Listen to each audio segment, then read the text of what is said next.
Hello, everyone. Um, I'll be your host this afternoon. So my name is Rodrigo. It's very lovely to have you all here. Before starting our sessions, I would like to thank Unidcom and also Yadi and Universidad de Málaga. Did I say right? Okay.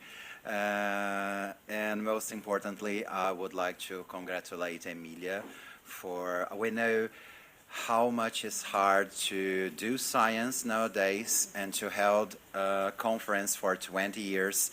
It's a phenomenal achievement. So congratulations, Emilia, and thank you very much to bring us all together. Our first presentation is going to be Ideation of Urban Environments with Ana Monreal Carretero. Each presentation is going to have 10 minutes plus 5 minutes of Q&A. So, Ana, if you can come. Right now is this. Oh, okay.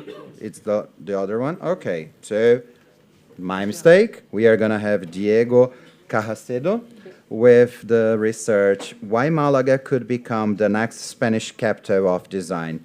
So, Diego, when you're ready. Hola a todos, buenas tardes. Muchas gracias por su atención. Bueno, el propósito de mi investigación es evaluar el potencial de Málaga para convertirse en una ciudad, un territorio, un lugar de referencia en el ámbito del diseño. Sin duda, muchos de ustedes sabrán que Málaga está viviendo un momento excepcional en su historia moderna. Es una ciudad pujante en España, con fuerte desarrollo económico. Está with en a boca de higher todos y economic prensa growth. está haciendo eco de este éxito. The press is now talking about it. Malaga is no longer a touristic city, just a touristic city, but it's become the capital of innovation, of technology. And we all are wondering whether it could be a good idea for Malaga to be a capital center for design. The birthplace of Picasso could be a place for design. It can be a strategy for local administration thinking about it. In the year 2021, they elaborated a candidature to be able to belong to creative city network. Unfortunately, this candidature was successful, but we started to imagine for Malaga to be a design capital.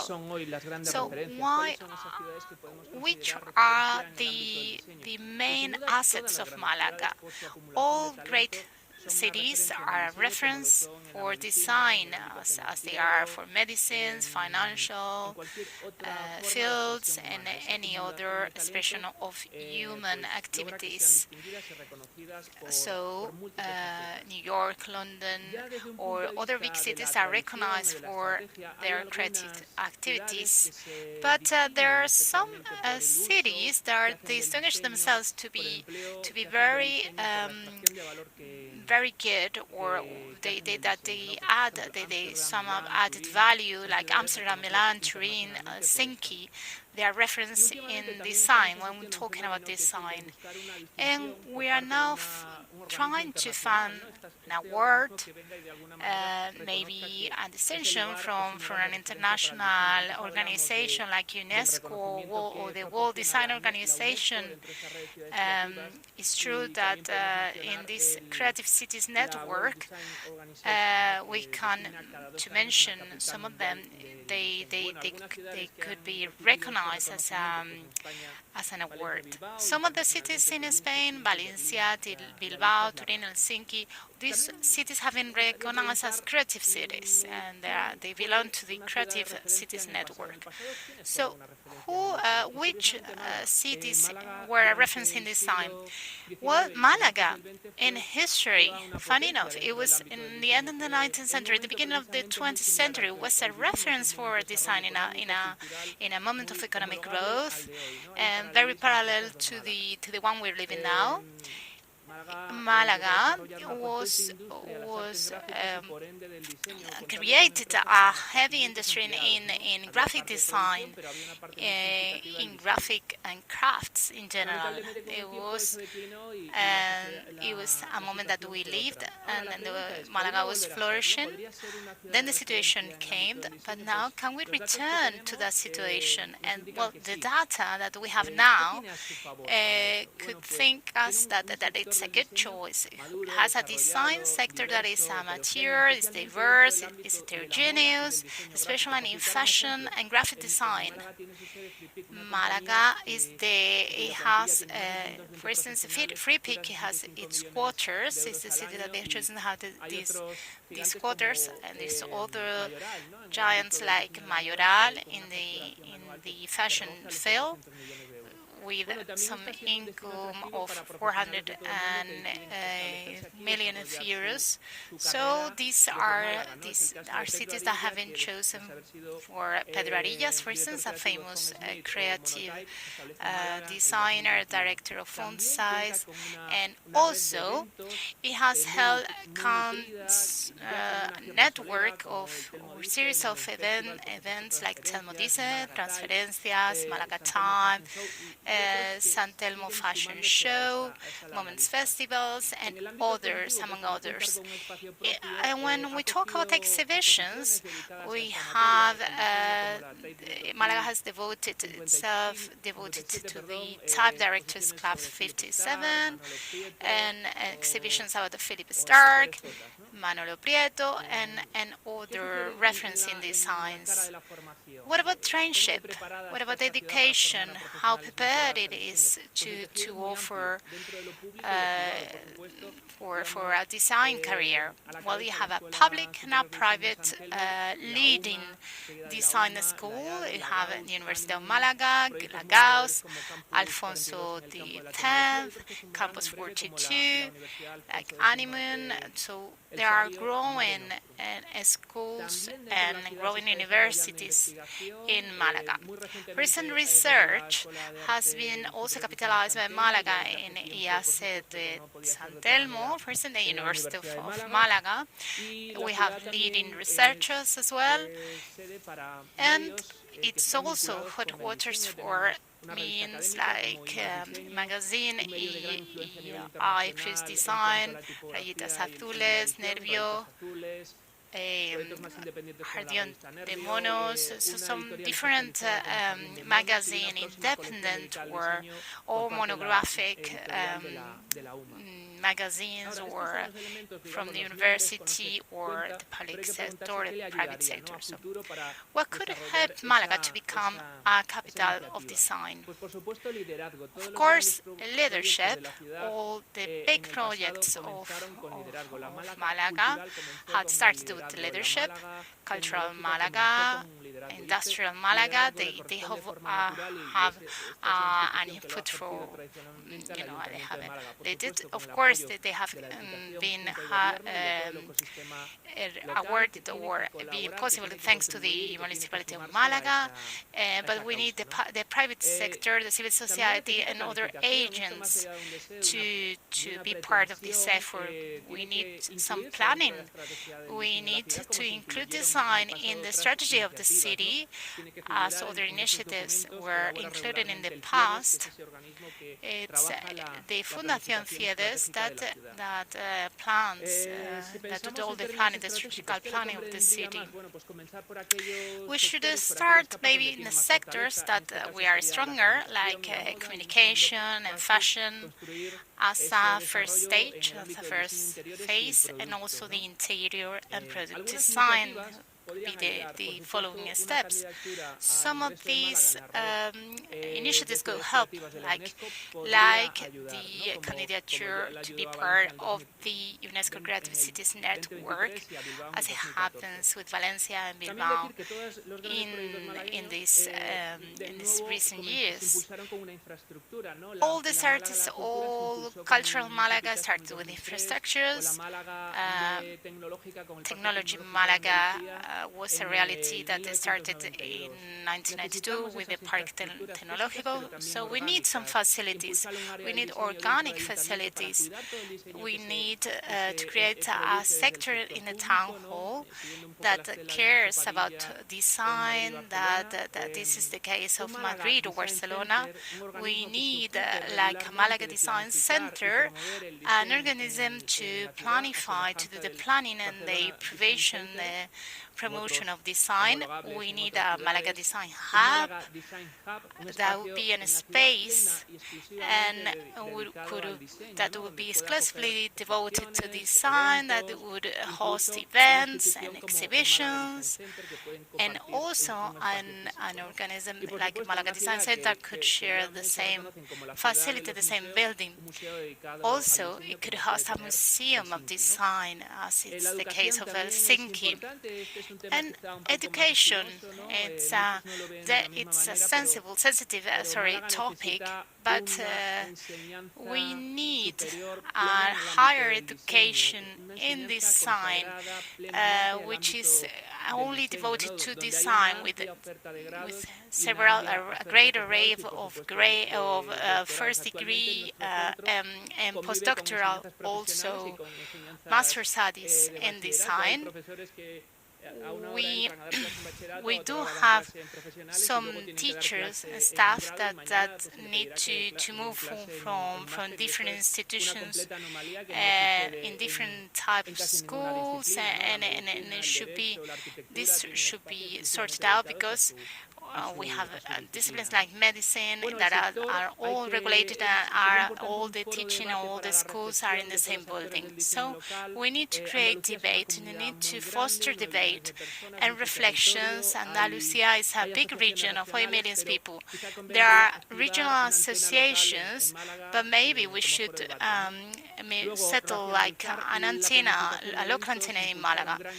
We need to rationalize the planning of events and promote a great international encounter. It's true that there are loads of events that are overlapping. We need to create an agenda and try to cooperate instead of compete.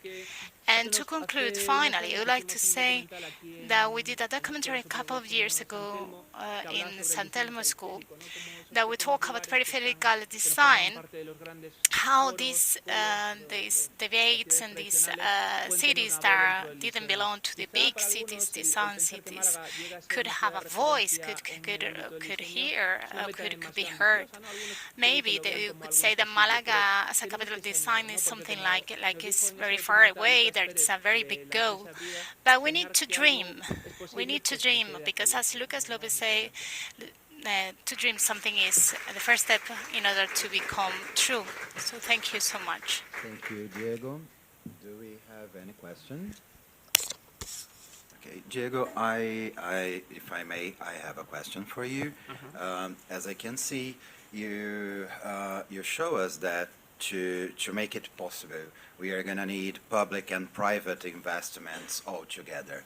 And we know that to manage public and private investments together, blended, is never easy. So do you have any ideas on how we could manage this to make Malaga become this capital of design as you propose? Bueno, yo creo que esa inversión, tanto público como I privada, think this investment, whether it's public or private, it has to be very interesting in order for this project to become true. We saw yesterday, like Aragon is improving the services for the citizen services in the administration in the region of Aragon. We also saw an intervention in the Muello Uno.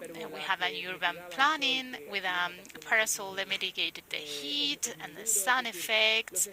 So the effects, the design effects, can be perceived in the public and in the private arena. It's also a perfect land for investment, for rentability, and the design is relatively cheap comparing to other disciplines.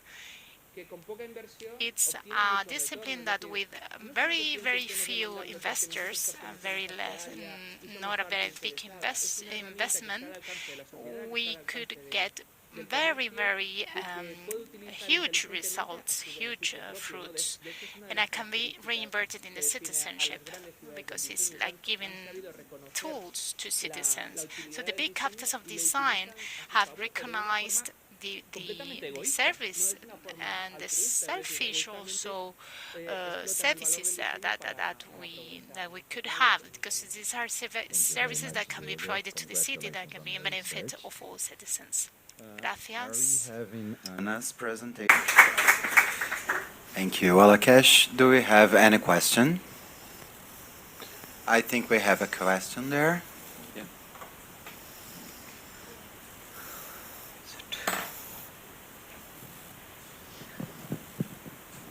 Hi, Alakesh. Hello. So I was just curious, in one of those workshops that we did with both parents and children, and you ask questions like the superpowers thing or maybe another one. Yeah. What type of differences did you find between the children and the parents' answers regarding gender awareness Yes. and gender bias? Yeah, it's a very important questions, because the problem that we faced when we ask the same question to a child, the child is free of their thoughts, right? When we start growing up, we are getting bounded by the rules of the society and then physics and biology and all those things that we have created. But the childs are free. That's the best thing with the children. They want to have the superpowers like flying and then swimming and then like doing something that is unthinkable for the parent. And at the same time, when we are asking this thing to compare for the parents, so we found some of the things in terms of safety. That is the parameters that the parents should consider in terms of like the child's wants and needs, safety, and then their perception about their own child, like what they, and sometimes these are like they want their child to be something because they couldn't do it in their own childhood. So these kind of things are there. Like when we started comparing, we asked them to compare these things, and these are extremely amazing because superpower is altogether is an abstract concept. Like although like it talks about the idea was to focus on the human soft skills or the hard skills, but superpower is just a layer of it. So because both the parent and child, they can take it in their own way and come up with some creative questions. So that's it. Thank you very much. Alakesh, I also have actually not a question, but I would like to hear your opinion. You use the term gender neutral to your approach, and we know that gender neutral is a term that comes from the intersectionality philosophy, which can have a very huge criticism among other theories because it erases the diversity inside the non-binary community. So what's your point of view on that? Thank you so much for this question. I was just waiting for this question for a long time. Because I know, I'm amazing. yeah, thank you so much. Because when we started with the study, we started with the term of gender equality. Then somehow we did something, we did some literature review, and somehow it went into gender neutrality, which is considered, according to the literature, which is considered to be more egalitarian or more post-human approach than gender equality.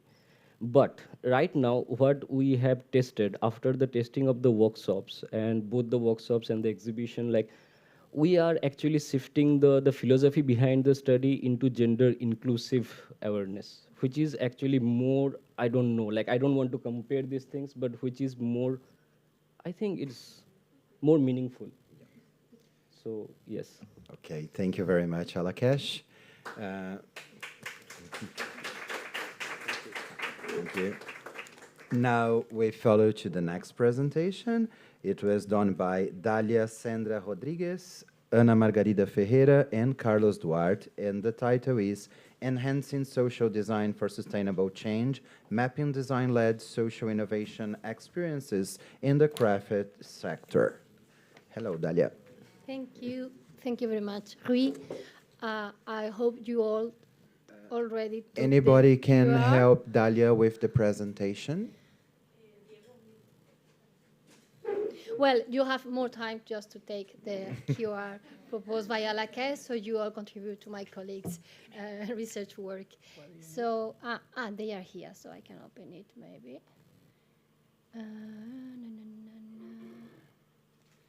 ¿Tú has enviado tu presentación? Yes, I sent it, but I don't see here. No, pues no la tenemos aquí. ¿La tienes en USB? No, aquí no tenéis el email. Sí, pero no, esa estaba pendiente. Pues Sí. ¿Ahora? Vale.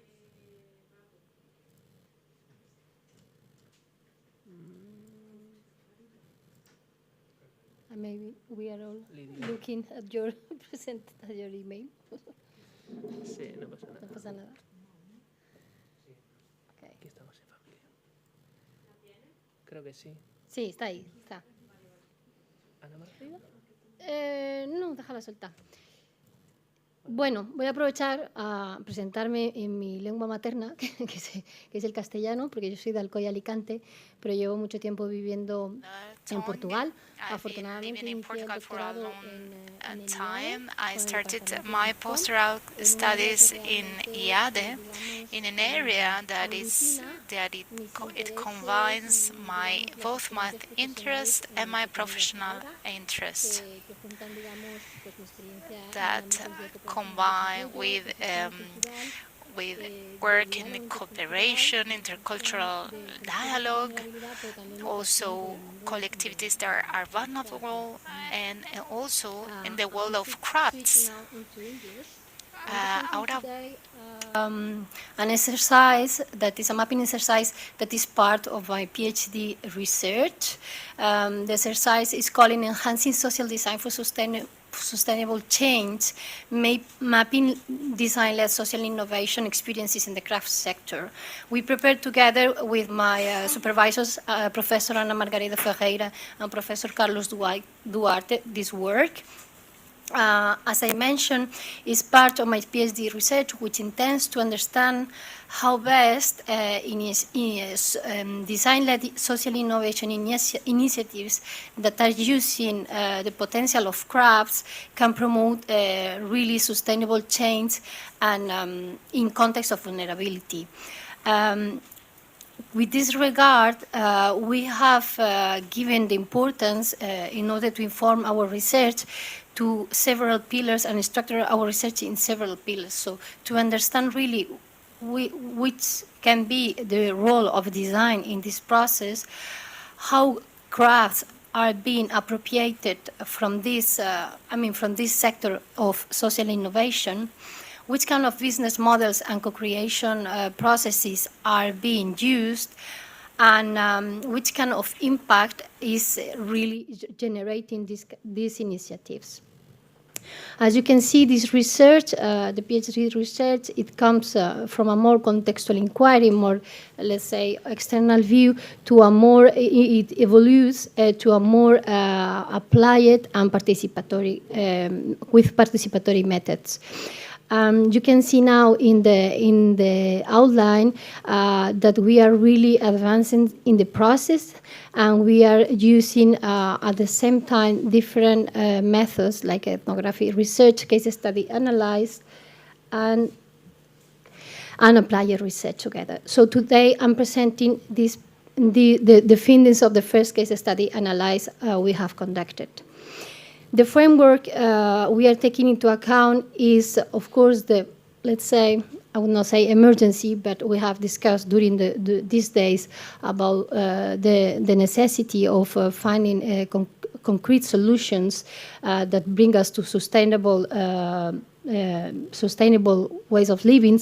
But I would like also to enhance, as we had the chance to hear also from Matthew and other colleagues, the importance of design as in all his dimensions, as a conductor, driver, or facilitator of innovation and sustainable practices. I would like also to enhance the framework in which this research is taking place, that is the craft power. We are seeing just in the entrepreneurship sector last year, for example, let me think, 250,000 craft enterprise were launched in France only in 1 year. So just to give you an idea of the relevance this sector is taking at the level of the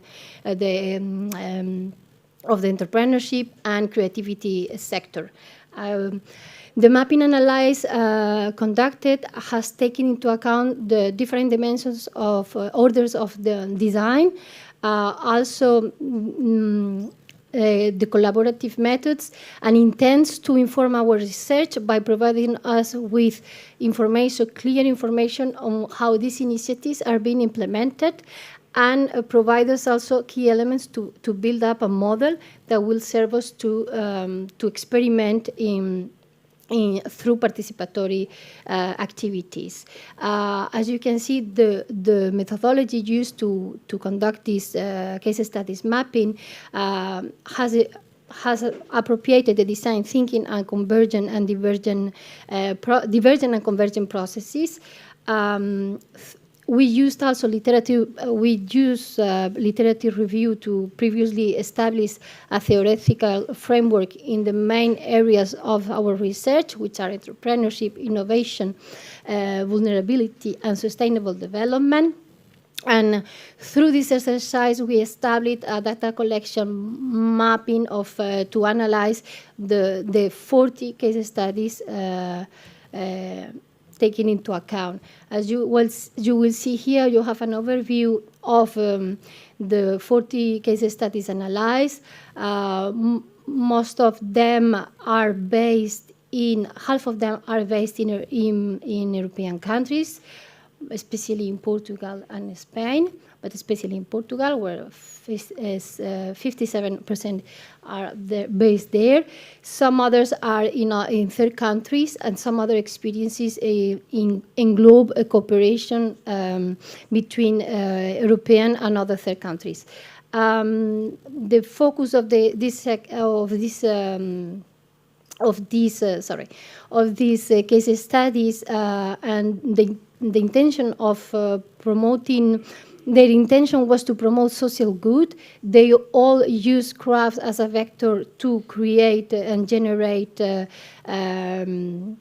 inputs. They all work with different collectives, and they all intend to create a sustainable impact. The survey. We also conducted a survey because we realized that the information we gathered through desk review and literature review was not standardized, and we were in need of validating all the data collected. So we conducted an online format survey that was shared with the initiatives. And the outputs we get from this exercise include descriptive forums, charts, a worksheet, and the structure for a future pilot conceptual framework. I'm just showing some of the examples. Through the findings of the exercise, we have developed a co-creation framework that is structured in 3 components. One that shows or intends to show how the interaction of crafts and design, how they work. Understanding crafts and design of 2 concepts that are nowadays confronting a reflection about their meaning. Both of them are also, let's say, 2 minutes. Yeah. So, but I think it's important to share it with you. Both of them are, let's say, their concepts are being transformed and have relation to the materiality and also to the connection to the territory. We have also another component that englobes the relevance of creating collaborative methods and an ecosystem of stakeholders, and another component which is the sustainable development framed by the 4 dimensions of development. So very quickly, just to share some of the inputs, and I think this is the most important to share today, that most of, through the case study review and the surveys, we can say that most of these initiatives see the design has a potential role to promote social change and sustainability, and can enhance the role of crafts heritage in to support other models of production and consumption rather than those that are promoted by the capitalism. And they all also enhance the role of the social designer as a mediator, as a connector of needs, resources, territory, tools and skills and solutions. We can see in the initiatives that crafts are adopted, taking into account also the connection to the territories and to the knowledge of the people involved in the process, and that craft really, I'm pausing that. Just some minutes, craft really is understood as a vehicle that has the possibility to engage with the surroundings and has the possibility of interact also with social learning and connect with the materiality of the territory. We have realized that different business models are being adopted, despite that the association is the most used by these initiatives. I would say that is because of also fiscal facilitation and easy management of the initiatives. There are diversity of activities that are being used by these initiatives, and I would say that most of them focus really on enhancing the different value propositions that are related to luxury, cultural heritage, and social impact. Just to underline that most of the initiatives use bottom-up collaborative interaction and community knowledge, and that they really support interconnection and interdependence of the initiatives with the territories and its resources. The impact generated by those initiatives, it goes from different dimensions, but we can see that it's not only that they used to, for example, they intend to provoke economic or work, but there is always an interaction of different dimensions of sustainable development visible in the initiatives. The workshop, the concept framework that I share with you is informing us in order to create a new model of co-creation, and we are testing this through a participatory workshops. We had a workshop just before the lunch. This is why maybe I'm a little bit tired. It was very interesting, and I really would like to thank the participants for being there. And it will be tested, I'm going down, in real and simulated context. We will conduct field visits to gain insights in some of the challenges we found out in the process of data collection, and with also applied research experiences. Just to say that that this case study methodology was used because it really helped us to connect with the real situations and real experiences, and we thought it was the more relevant for the moment. I'm really sorry because I took a lot of time, even for the questions, but you are invited to say some of them. Sorry. Thank you.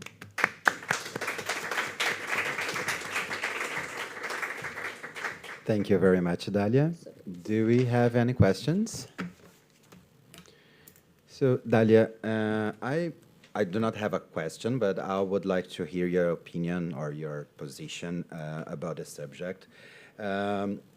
I can see that you work a lot with social design, and we can say that there are some theoreticals that is going to say that social design is an area of design, and other people who say that social design should be a kind of thought in design to be transversal to all design practices. So what's your thinking about that?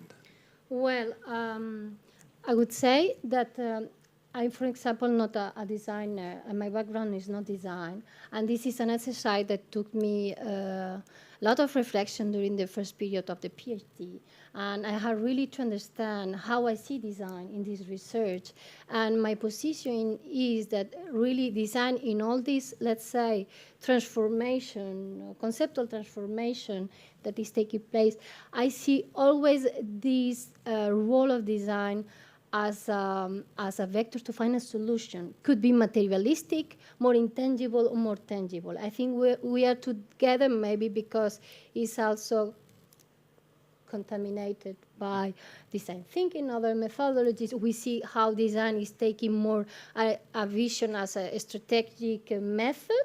We were talking yesterday and before yesterday about the designer as the mediator, facilitator, because he can see resources, context, needs, and putting them together through collaboration to work together. I share this vision. I think I'm also committed. I always try, I think we as a citizens, and we have been discussing today this as well, we have also all the responsibility to try to make the good. So my position is really to see design as an activist and yeah, as an activist area to promote social good. An agent for a better world, maybe. Yeah, especially because designers have this capacity of have a global vision of the situation. This is what we were doing together, speculating solutions through the workshop. And yeah, I would like to enhance this role of design. Thank you very much, Thank Nadia. you for the question. Thank you. Thank you. So now we follow to the next researcher, which is Gonçalo Figueiredo. The title of his research is Comparative Analysis of the Impact of Chromatic Symbolic Language in Advertising on the Perception of the Interpretant with Color Blindness. Hello. Hello.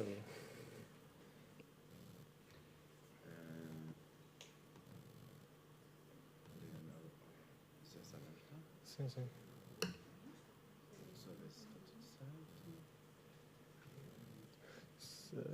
Yeah. Tá. Preciso ligar isto, né? Ou não? Não, tá ligado. Já está ligado? Ok. Ok. Você pode usar a sua senha. Então, quando puder, posso? So, hello everyone. I would like to begin by expressing my gratitude to the organizing committee for considering this master research for the 12th Internationals Conference and to all present here. I introduced the idea that beyond words, something connects us on deeper. Maybe somebody can help us with the presentation? In PowerPoint, it's your... Yes. It's slow. Está em apresentação logo.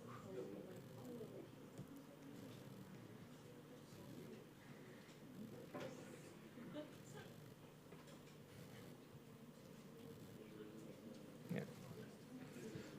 Okay. Yes. Thank you. Então, they introduced the idea that beyond words, something connects us on deeper and a more intimate level of human expression. These connections influence various aspects of personal, political, economic, aesthetic, psychological, moral, ethical, and social dimensions affecting all spheres of human life. But advertising and design emerge here as synergistic tools, shaping the perceptions and interpretations of the world around us. Especially, we talk about sense, sensory links and impressions that attribute meaning to our surroundings. The process of memory, selection, and organizations of obtaining informations. Vision stands out as the most reliable sense that nature has granted us, concentrating more than 2/3 of sensory cells. In this context, color blindness arises a visual condition affecting color perception varying in severity and the type of cone affected. This prompted as to the influence of chromatic symbolic language as a mutable sign in the interpretations on visual message in advertising for individuals which and without color blindness, using Midjourney to generate informations and speculated on symbolic process, establishing connections image between brands and festive occasions, such as Coca-Cola and Christmas, Disney promotions sustainability, McDonald's supporting the LGBT community, and Apple celebrating love on Valentine's Day. But during this quick journey, what else may have contributed to your perception? Joy, dreams, childhood, Christmas, comfort, family, wishes, hope, love, chocolate, magic, inclusion, McDonald's, diversity, social expression, celebration, diverse nature, beauty, sports practice, fashion, Apple, revolution, innovation, heart, confidence, innovative thinking, and finally creativity. These are the results that, along with the sample, reveal that the piece have highlights symbolic nature, capable of evoking a wide range of associations and emotional connections. In a study that included a total of 39 interviews, from there it became evident that visual perception can be influenced by different factors, such as color blindness, personal experience, and context. Individuals with color blindness focused on concrete visual aspects such as vibrant colors, textures, shapes, contrasts, and light. Vamos outra vez ao mesmo processo. Just 1 minute. I think we had a problem with the presentation. Tá fechando sozinho? Yeah. Fica ali. Vai pra página. Já tá. Thank you. Tem a página lá embaixo. Yeah.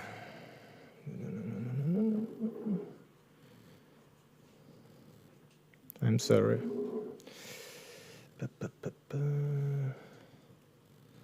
Okay, we are getting back. Então, considering the context and graphic style of each page, sim, acho que era aqui. When considering, without color blindness established more symbolic and abstract connections, considering the context and graphic style of each piece. When considering semiotic concepts and the relationship between the elements of the sign, the object representing the sign's meaning, the interpretant, the understanding the thing evokes in the interpreter, and the sign itself, the physical manifestation of the sign, like a word, an image, or a sound.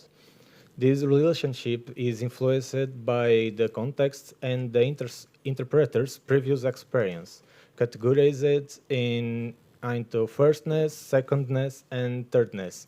It allows of a deeper analysis of the communicative phenomenon present in advertising pieces, especially the colors used and their influence on the sample. In practice, the interviewers, with and without color blindness, act as interpreters at different semantic levels.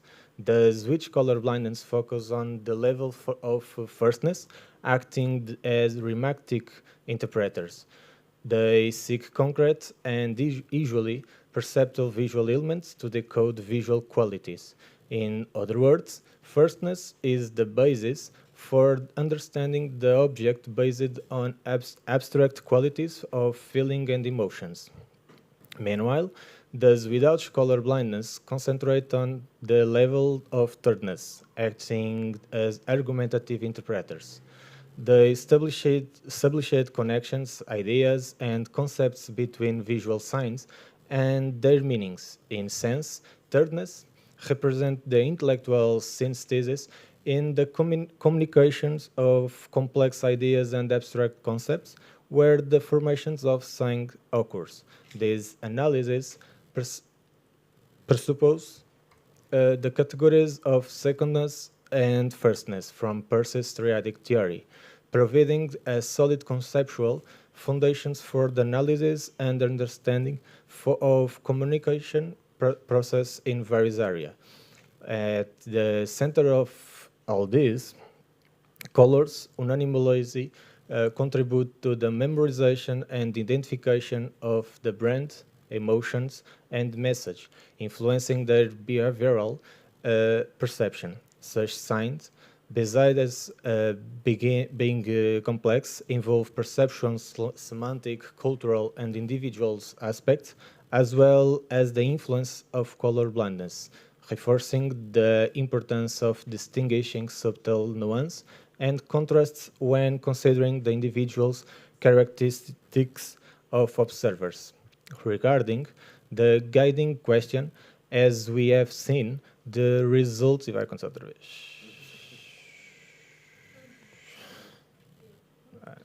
Just one more minute. Esta vai ser a última vez que vai acontecer.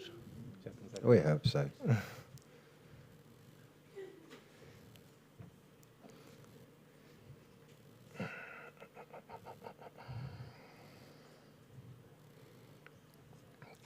Vai direto ao slide que você estava.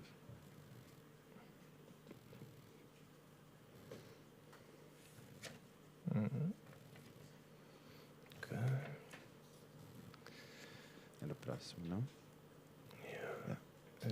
So, getting back again. So, as we have seen, the results indicate that interviewers with color blindness. Sorry, Gonzalo, we cannot see the presentation. I think we need help. Oh.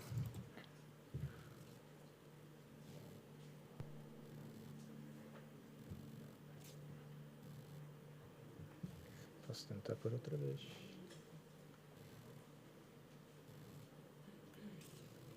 Vou tentar por outra vez. Right.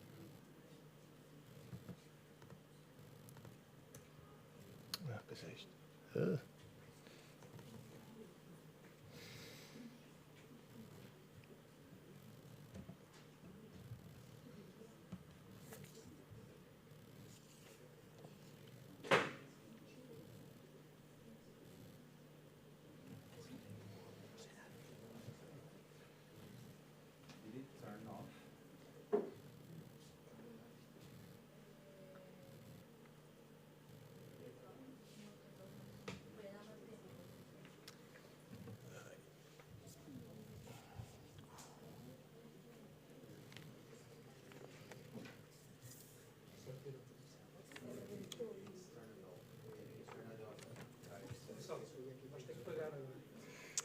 Poxa, só vim para despesas aqui. Vim com boas intenções.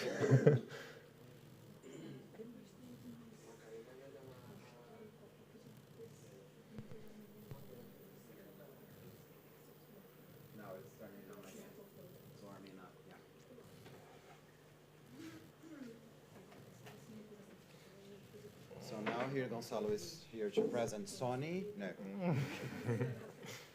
Okay, let's go.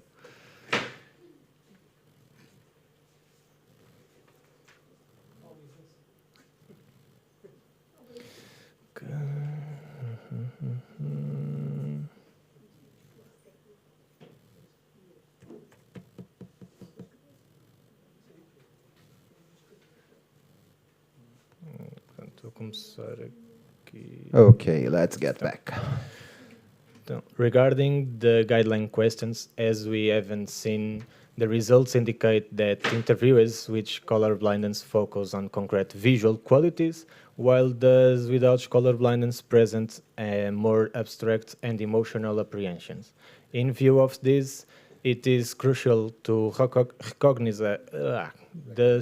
recognize the synergistic effects of color combinations, along with additional symbolic elements such as texts, shapes, and contrasts, which can indeed play a crucial role in perceptions of advertising message, regardless of color perceptions, which interpretations as that plurality is the driving force behind global understanding and interpretations. Two, a small study, it offers insight that can inspire social and economic change, promotion more effective and inclusive advertising and design. After all, we are part of such as an incredible experience where every color connects us to unique and transformative feelings in search of a more vibrant and harmonious world. Which that and so I bid farewell. Thank you for your understanding and hoping you have enjoyed and felt in spirit.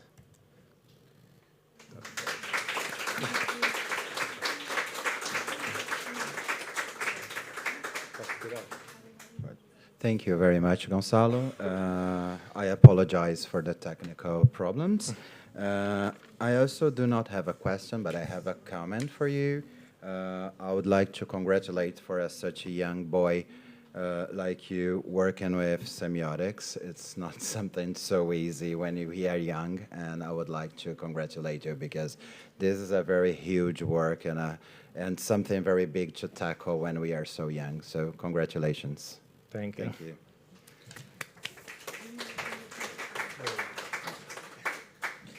So now we follow to the next presentation, which will be done by Rui Patricio, Ziheng Zhang, and Francesco Zurlo. The title is A Gamified Virtual Space for New Solutions Development, Idea Gardener's Case Study.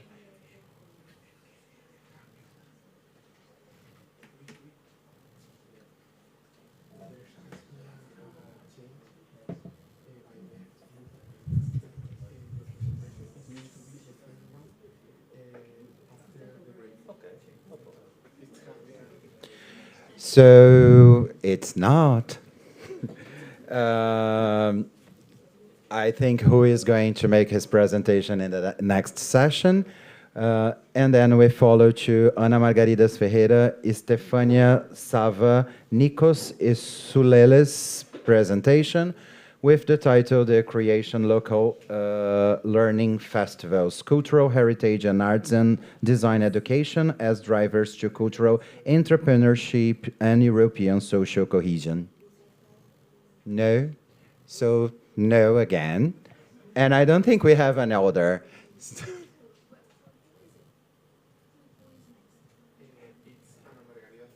But there is no one here to make this presentation. Oh, okay. I just got the information that Ana Margarida sent a video with her presentation. Do we have it? No, also not. As you can see, I'm always wrong with all information I'm bringing to you, but it's okay. Okay. Yeah.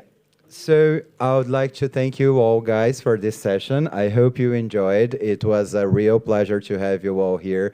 I would like to thank again Unidcom, IADI, and Universidad de Málaga. So see you at the coffee break. Thank you.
Hello, good afternoon. We will start now the second part of this afternoon session of this amazing design conference, Senses and Sensibility. Our next speaker will be Rui Patricio. We will have a presentation about a gamified virtual space for new solutions development, idea gardener case study. This study was developed by Rui Patricio, Ziheng Zhang, and Francesco Zurli.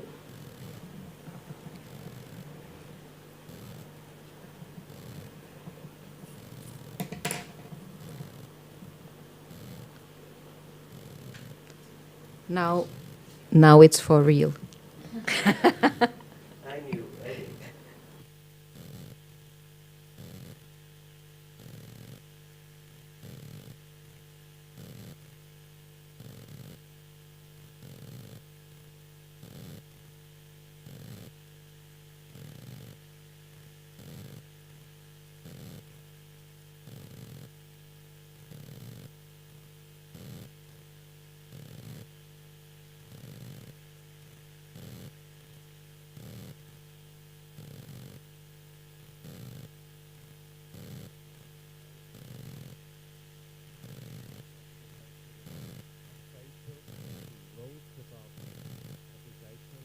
It's basically a gamify application that we use for the early stage of innovation, and it's called Idea Gardener, and we would like to share some insights about the implementation of this particular system that is going to be marketed soon.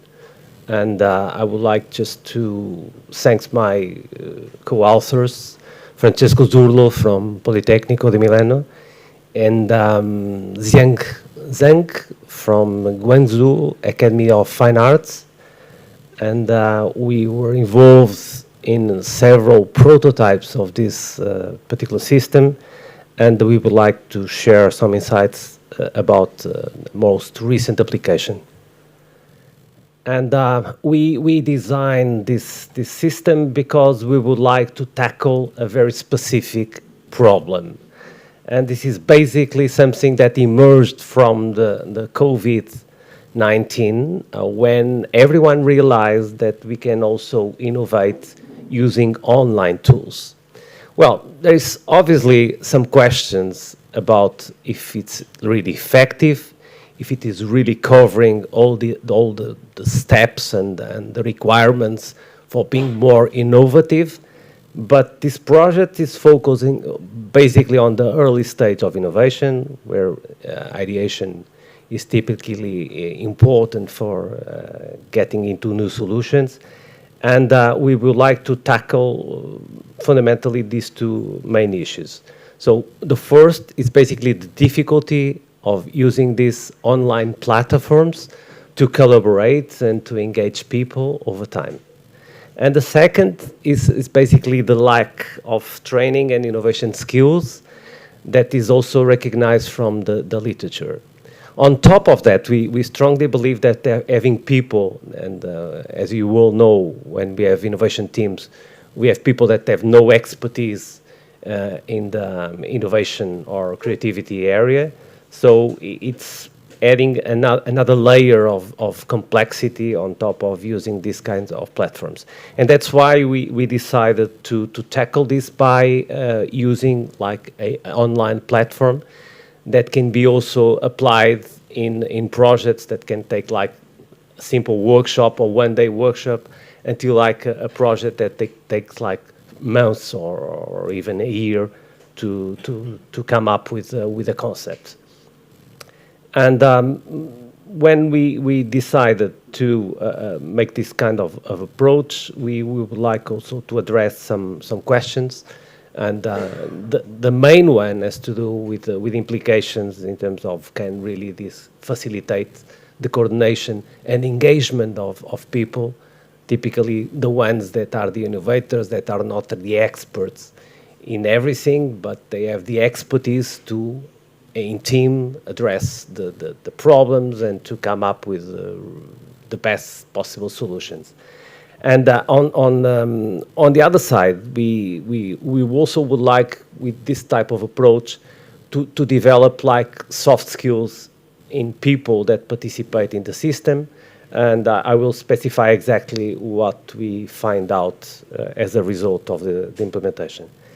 We did like a very small project for about 6 weeks time, where we have the chance to implement the system and to evaluate the results using the proper methodology and using basically a tool that we developed, Idea Gardener.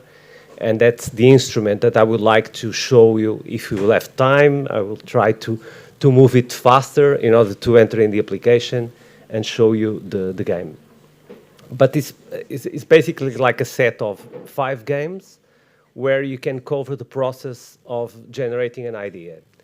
And we typically mention that we start by a rough idea, something that is not really so expressed and elaborated, into something that we define that is a concept. A concept is something that we can eventually prototype and try to implement successfully. And for that, we build this into different modules, and these modules are the games, so are basically 5 games.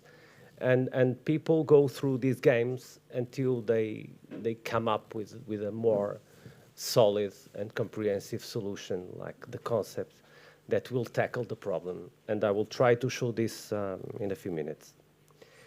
And we started this in 2021, and we have already 2 scientific publications. We did a lot of prototypes. So we started by designing one game, then we go for another, and then we receive feedback. We involved also an expert panel of people from different nationalities to give us feedback about the development of each game. And then, as soon as we had like a final solution, as I show you, I mean, it's basically the 5 sets, the set of games, we started by implementing this in a sample of professional users, so typically people that have no expertise in innovation. I mean, they want to solve an issue, a problem, they would like to work as a team, but it's not supposed to have like the background in the area. And then we also experimented this in a sample of students from YAD in this 6-week Innovation Challenge program. And that's why we decided also to use and apply this sample to collect data and get some results to deliver some conclusions. So the method that we applied was basically using like observations, because this is an online tool. We can observe over time the use that people are doing for all the games. And also by conducting like an online survey about questions related to how they perceive the use of the game and the benefits, and also about the development of skills that has to do with one of the research questions. And finally, we apply thematic analysis and epistemic network analysis just to connect basically the teams that emerged from the data. I would like to highlight so the results that firstly from the user side and then from the organizers, because it's basically these two type of results that are mainly express the value of the approach. From the user's perspective, we identify that it's like, we call it like a magic circle. And when it comes to using games, as we have seen from Malakesh's presentation, I mean, we can really involve people in a way that, even if it does not consider like magic circle, it's something that brings a lot of engagement from the user side. And why? Because we apply mechanics, we apply rules that make this process more organized and more meaningful for people to apply. And besides that, besides the engagement, as I was mentioning before, we also identify, which is very important for people, typically for the ones that are not experts in the area, a lot of skills development. And particularly some skills that I would like to highlight, like how to do market research, because we cannot come up with good ideas if you are not really able to understand how to do research, and also about collaboration. Collaboration that is like a skill that is crucial nowadays for any type of tasks, not just for innovation, of course. And also from the organizer's perspective, besides having the chance to involve everyone in the system, because typically when we have like on-site sessions for innovation, we have the difficulty to have everyone on board.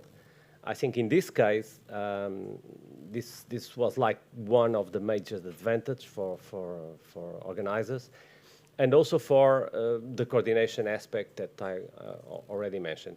However, and we identify some limitations, because this is like an exploratory study, and we strongly believe that as soon as we have more data, we can understand much better some of the issues that are still open and things that were not effectively explored.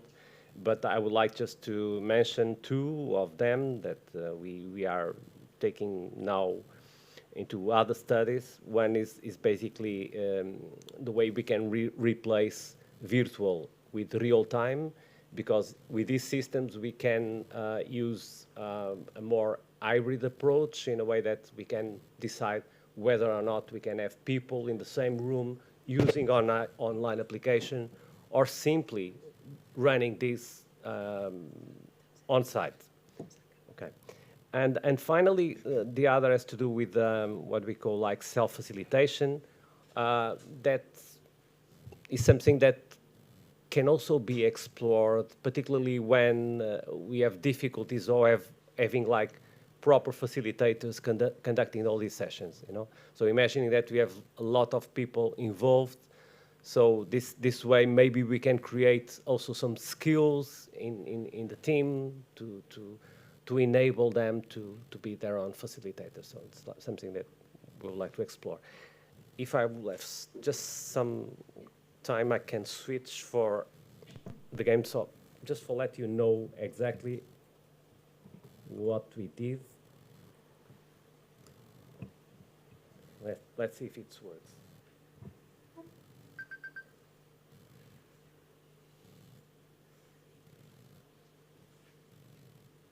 Okay, I don't want to go into much detail, but just for you to understand what I'm talking about. And this is like the system that we create. So this is basically the set of games. We have some rules. We have like this metaphor. And we created this metaphor. Why? I mean, because we strongly believe that sustainability is also something that people are more aware. And we thought that understanding innovation like a sustainable system, where you need to use games for preparing the soil, and we talk like the first game is preparing game, and then we need to seed. So we have the seeding game, and we have two seeding games. I cannot explain it now in so much detail. And we follow the cycle of fertilizing the soil to finally have the chance to harvest. And we try to harvest the best plants possible. So we call it like the gardener is the innovator that tries to use this system in order to harvest the best plants. And the best plants are the ones that we strongly believe that will solve the issue, the problem, that will tackle it more efficiently. And then we decided to use also specific criteria in this last game, where people will have the chance also to evaluate their ideas or their plans, and they will harvest the ones that will make more sense to address the challenge. So it's basically like this. If you would like to go into more detail, maybe after the presentation, I can show you, and we can discuss it accordingly to your particular interest. So thank you so much, and so sorry for taking more time. Thank you.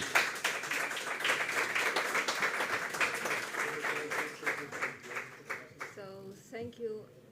Oops. Thank you. Are there questions here for Rui Patricio?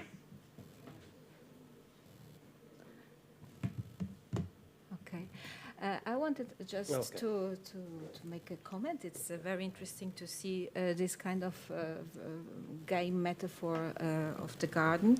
Did you consider other metaphors, or was it from the beginning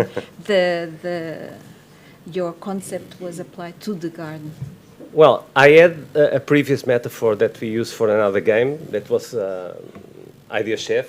So the metaphor was As like a cook. cuisine. So the innovator was the chef, and now we thought that maybe we can have a different metaphor that could easily express how we should take care of ideas like a plant. And it is time-based. Yeah, absolutely. As a recipe. As also as a recipe. It brings also the notion of time, which is important in innovation. We cannot harvest everything immediately. So, And we have to be resilient. yeah, that's it. Thank you so much. Thank you. So, now we will follow with David Dias Cantelar. First things first, design as a tool for social transformation in schools.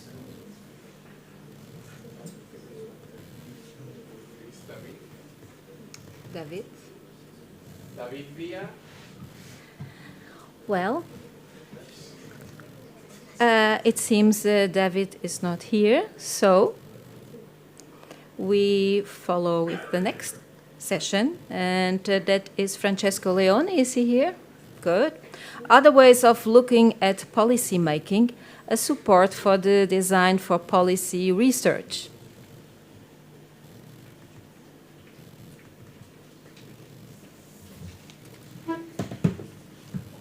Welcome. Thank you. Okay. Welcome, everyone.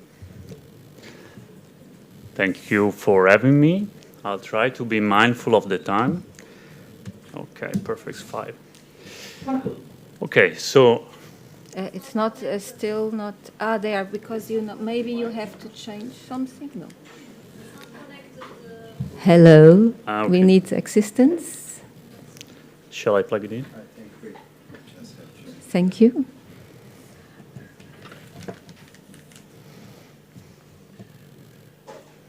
Where is?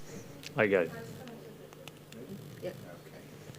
So now it's no, it's not. No, it's just to make full. You can use the green button. Okay, thank you very much. I'll do this. Okay. So thank you everybody for having me, and thanks for the conference. My name is Francesco Leone. I'm presenting this paper as a theoretical paper. I understand this is not an amazing thing, given this is one of the last presentation of 2 days of conference. I'll try to do my best to make it a little bit interesting. And I work at the Department of Design of Politecnico di Milano. I work for a lab called Design Policy Lab, and yeah, this is the beautiful campus we get the chance to work every day.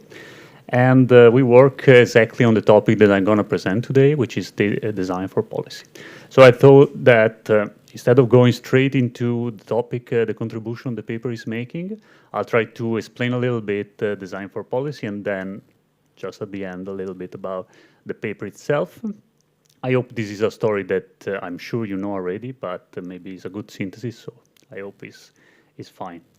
So why design for policy in the first place? Design for policy is a research area, is a debate, is also a little bit of practice in a certain sense.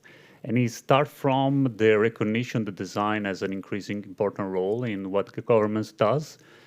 Some examples are being shared also in this conference, but is a fact that design is entering more and more the public sector through many ways. I can just mention service design, but there are also probably other examples.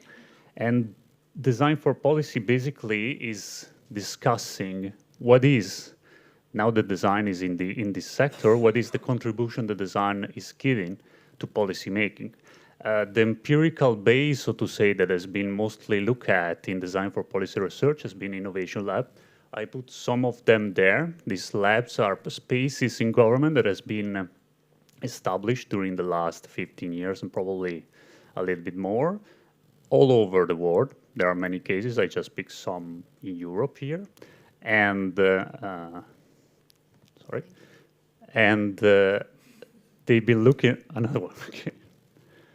They've been looking at these spaces because design has been used in those spaces for government to act innovatively on public problems. So this is just one definition that I put in there. But what it does look like in practice, design for policy. So basically it's the idea that you would use things, approaches, a culture, tools, methods, which are inside the design discipline and culture, and applied to public problems. So this is about co-design, is about prototyping, is about visualization, is about involving the end user of policy, so to say, although this is not super easy to define, and also seeking participatory settings and contextual knowledge. It is a very active area of debate and research. I just put in there 2 publications. One is quite old. It's been an important publication in the field, Design for Policy by Christian Bason.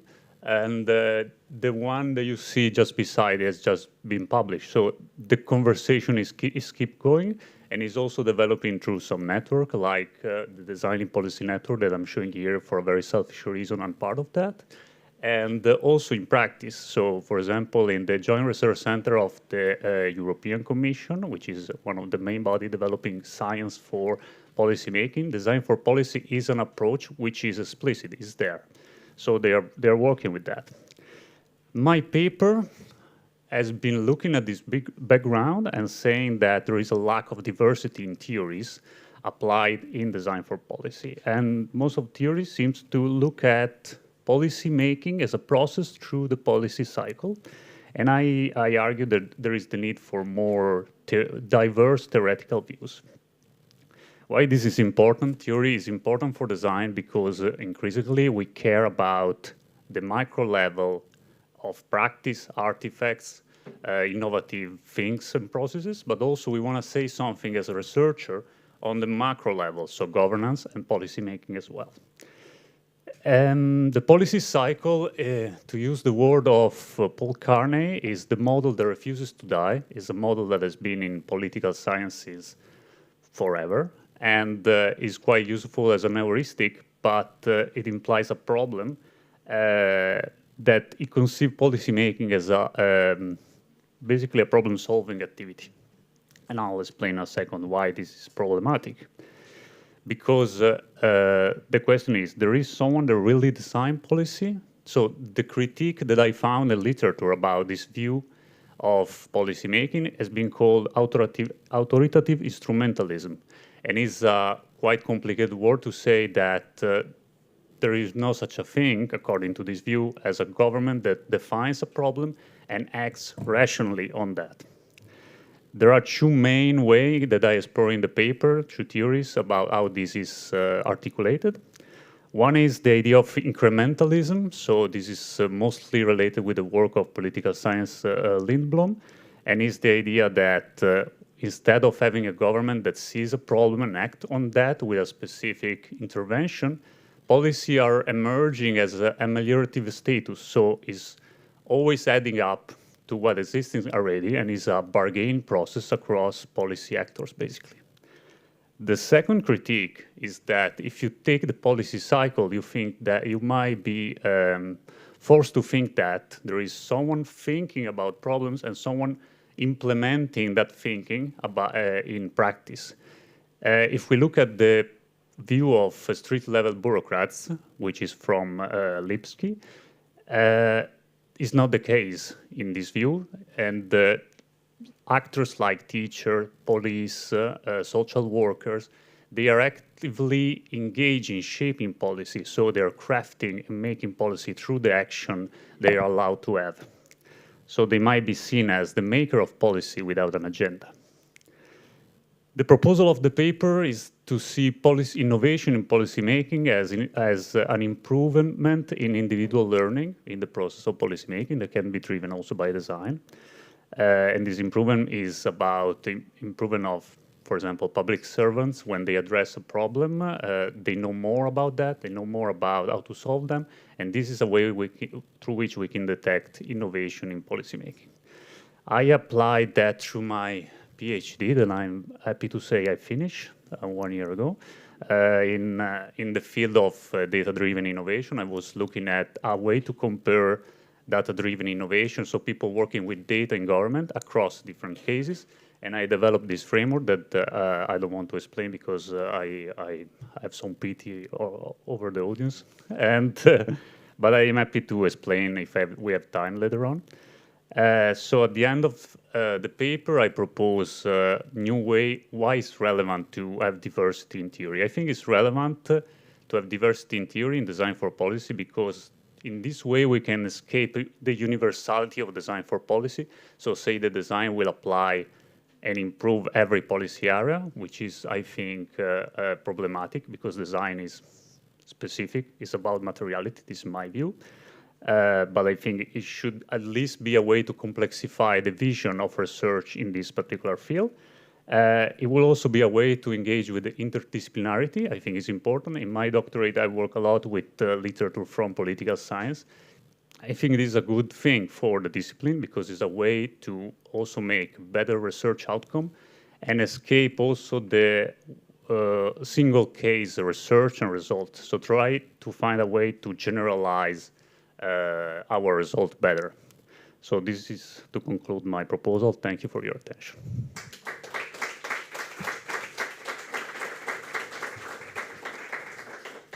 Ten minutes. Thank you. For sure we are on time. Do you have questions for Francesco? So it's a really amazing work, very complex. I was wondering how do the policy makers in our actual reality accept the design? How do they see the design in itself? What is there? So one of the things that authoritative instrumentalism critique is saying is that policymakers are not just the people in charge of issuing a law. So the maker of policy can be also different actors. Is a way. The point is challenging the way, sort of unidirectional way of policy process. So it depends what is the interest of the design research in specific researches to define policymaker. Of course, that is not to say that people like teachers are the same level of ministries, but is to say that policymaker should be challenged as a category because it might depend which is the research that you want to do. And if the question is how governments see design, is a tough one, so I'm not sure, it's just my opinion. I think design has been used as a way to promote innovation, although to do policy as design is another matter. Yes. Mm-hmm. Okay. Of course. Thank you so much. Congratulations. If DF is here, we can continue with his paper. Okay. We need to change the presentation. So now we have David Dias-Cantelar with the communication. First things first, design as a tool for social transformation in schools. David.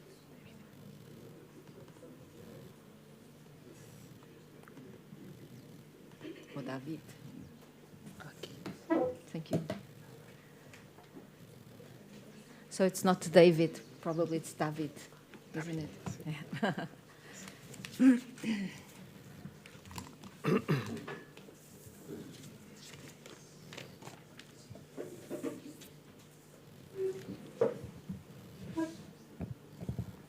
Buenas tardes. Muchas gracias a los asistentes y a las personas que nos están siguiendo por el canal de YouTube.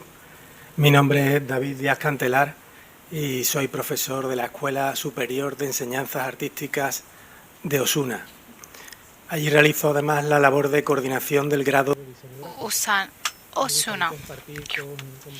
I teach the degree in graphic design. I would like to share your experience in social design in the field of education. I'm going to start by telling you about my time of a student when I was a student, and also the project when I was able to curate some projects, and also in the now the project that I lead in the with my students in this Polytechnic School for Suna. Suna is a city in the province of Seville. I was started in 1964. I wasn't born. I hadn't been born in that days. I wasn't. But there was a big debate about dishumanization of design in the UK, and there was a manifesto from Kel Garnan that it was called First Things Go First, that it tried to tackle the issue of how design is an important tool, a crucial tool in social transformation, not only as a commercial to sell a specific product. So the context of those years paved the way. The English society was very influenced by the Beatles, the psychedelic style, pop art, the Yellow Submarine, and the pop art was in communication, all the graphic design, and we started to look through the prism of Pink Floyd. There was a spirit of freedom. There was spirit, and there were loads of nuances that came to Spain. Spain was in a black and white scenario. It was Enrique Acosta Naranjo, a designer that I was my teacher, my professor in the fine arts. Is my professor. Here you can see some work, and you can be the influence by the Yellow Submarine, the Beatles' Yellow Submarine. In that moment, that young designer, as many other youngsters of these times, he thought about the society. He wanted to reformulate society, and he was eager to import from the rest of Europe, from San Francisco, from the hippie movement, and he wanted to import back freedom and wanted to import the 68 student movement that changed, or that tried to change the world. Those changes were also driven by a philosopher, Barcusen, and prepared Enrique to sort of provide the background for Enrique to try to change society and sort of marked his work, marks his academic work, also his thesis. He tried to humanize an space, the child hospital, the children's hospital in Virgen de la Victoria. It was a very cold space as any other space, and trying to use the psychology of color and gentle design, he would make that hospital to be warmer, to be cozier, to be better also for children, for the professionals that they work there, for the families, for the children's family. And this project has been has inspired other projects led by Azote Azul, Gancho Creativo. That's the top floor of the building has been remodeled, so the children could play in the rooftop and they could just breathe. When I was a student, I had the opportunity to study fine arts in a school where Enrique Acosta was a professor, and he posted a project called That's the Way We See It, where we sort of work and talk and try to raise awareness to all that was social commitment. Here it's about urban environment. All the works preceded by a formal artistic performance in the court, in the patio of the university. That was in 1996. And the four elements for the air and water, they were inside a box. There was a choreography was prepared. There was like acoustic pollution that emerged, the claxons, the noises, the driving noises from the cars, some canyons, spreading some smoke, and something that used to raise awareness also from the media. And for years we would talk about AIDS. There was a topic that it was a taboo to talk about it in those days. We talked about environment. We talk about alcohol consumption amongst the youngster and about immigration. There were topics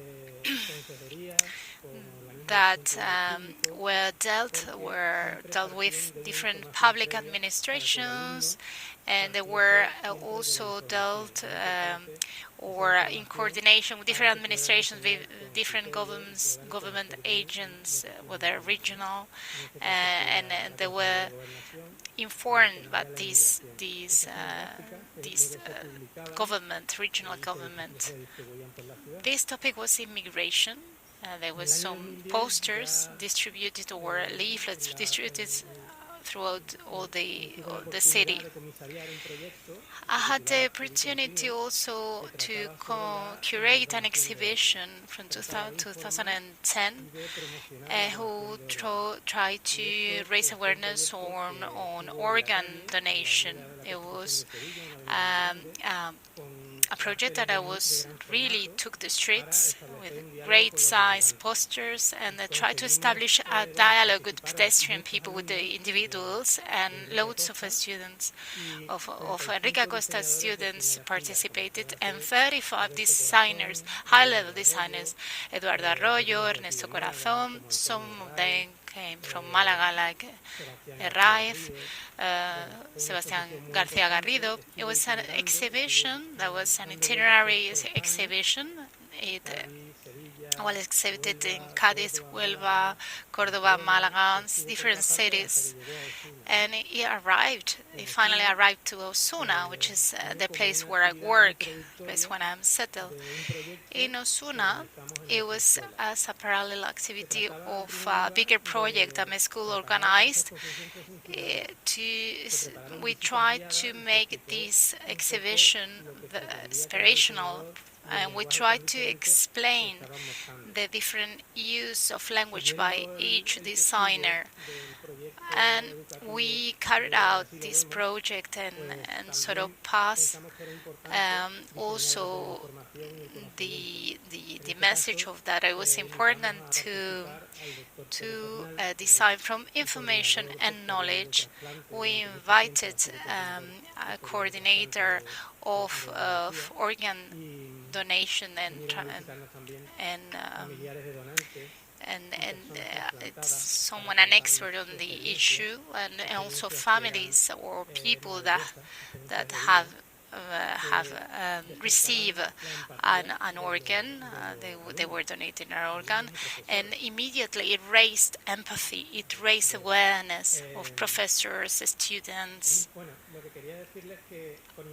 So what I wanted to tell you is that when we're well informed and touching also dealing with topics as environment, fashion, recycling, we can see here how different clothes were designed from different recycled elements, and it was a second opportunity. It was a metaphor from talking about organ donation. It was like a second opportunity for these clothes, for this material, and the same as it happens with organs that are donated. We created this in the streets because we had the support from the town council, and because these great posters were next to the La Merced hospital, we organized this parallel side activity as a first Bauhaus activity that had loads of media coverage. It has such a big attention from the media that we were awarded with the Agrippina award, different awards, local and regional awards. In 2022, we received, or we knew that the donation, the organ donation, raised to 20% increase. It reached a top. And we think that art and creativity can be very useful tool and design for social transformation. Thank you very much. Gracias. Amazing work. Do we have questions for David? So, well, I was wondering here that this kind of work that were developed in these campaigns and these actions were developed in schools. Is it? As education programs. But then they had a specific impact on the common citizens and also in hospitals. So how do you see how we could even more develop this kind of transactions in education and to the common citizen? How can this evolve even more?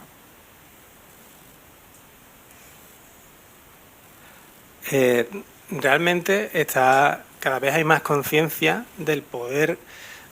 And more awareness about the power, the strong power of design, of communication to transform societies.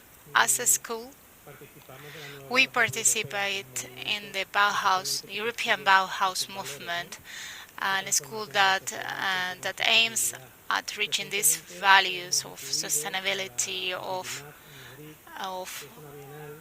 we have attended also Biennale at Madrid of design, on design Biennale, that we all sign a manifesto for all design schools to work in design with responsibility, respecting all these questions. Education, transversal education is really important. It's crucial.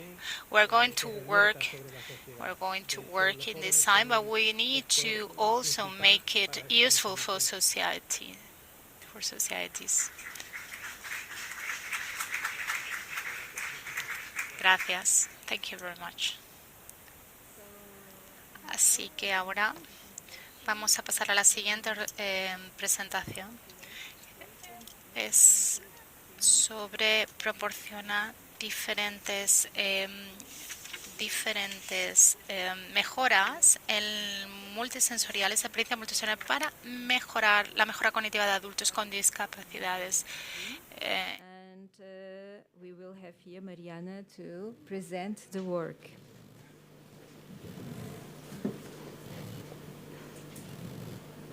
Are we thinking if we need this? Hello, we need we need assistance.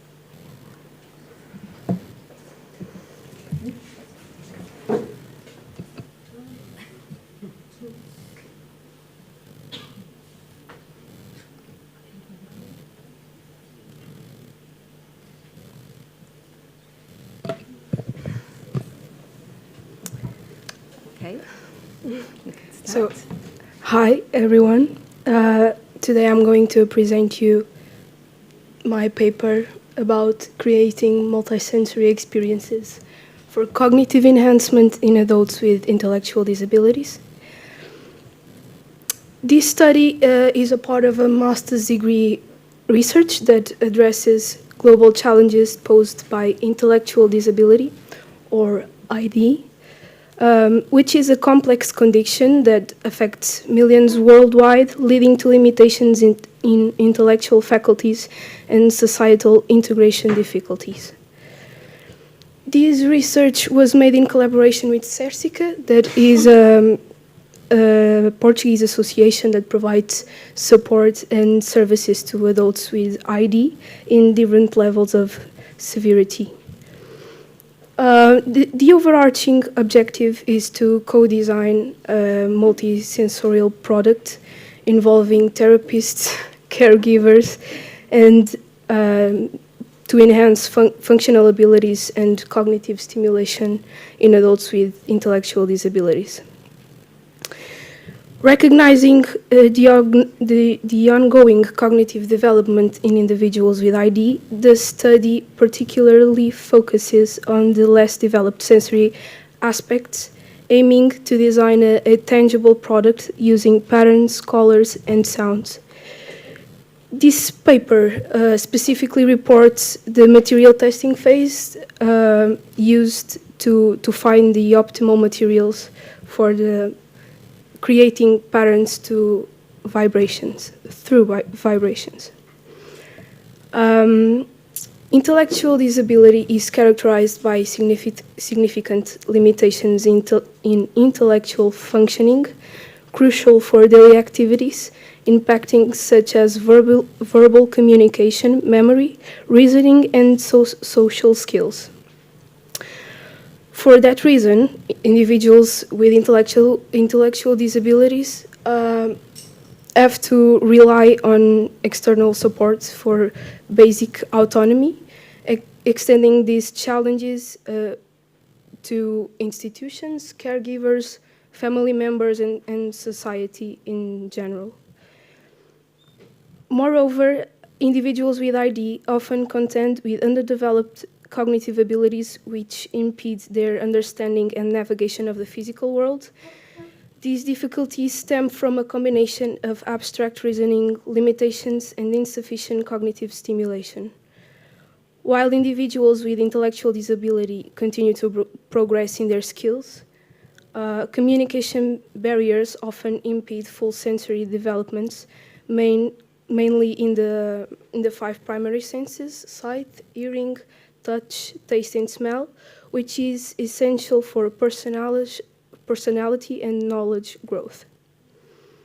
The multisensory approach for cognitive stimulation involves activating tactile, olfactory, auditory, and visual senses simultaneously, benefiting individuals with cognitive impairments like dementia and persons with intellectual disabilities. This approach enhances cognitive functions, attention, concentration, problem solving, and peer relationships. Solution rooms, rooted in the mid-20th century, use multisensory stimulation to create a calming environment, proving to be beneficial for individuals with sensory processing disorders. When applying multisensory design to products, it's crucial for designers to consider individual awareness to prevent sensory overload, especially in those with hypersensitivity. The product aims to create a multisensory experience undergoing cymatics treatment, combining vibrational phenomena to stimulate both hearing and sight. Rooted in Hans Jenny's 1960s work, This interdisciplinary field explores patterns formed through interaction of frequency and the medium, with historical foundations traced back to Galileo and Chladni's experiments.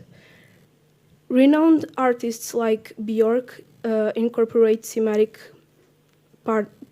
patterns into performances, while Nigel Stanford, as you can see in this first image, showcased the visual manifestations of sound, demonstrating thematic's diverse applications in a music video. Photographer Alexander Lotter-Wasser, exploration in water sound images and vibrancy resonance live, along with the visual team of the Eurovision Festival logo of the year 2022, further underscore its impact in arts and culture. TJ and Stuart Mitchell's observation of Rosslyn Chapel's geometric symbols and their musical interpretation in the Rosslyn motet add another dimension to thematics influence in music. Beyond the artistic realm, thematics proves invaluable in scientific and engineering domains, as evidenced by precision assembly techniques that can revolutionize the production of intricate and delicate devices like medical implants. Its application in cloaking flexural vibrations holds promise for applications in earthquake-resistant buildings and working on noise reduction in urban environments. In essence, thematics is emerging as a transformative tool, seamlessly bridging disciplines and showcasing its vast potential in shaping our understanding of the world.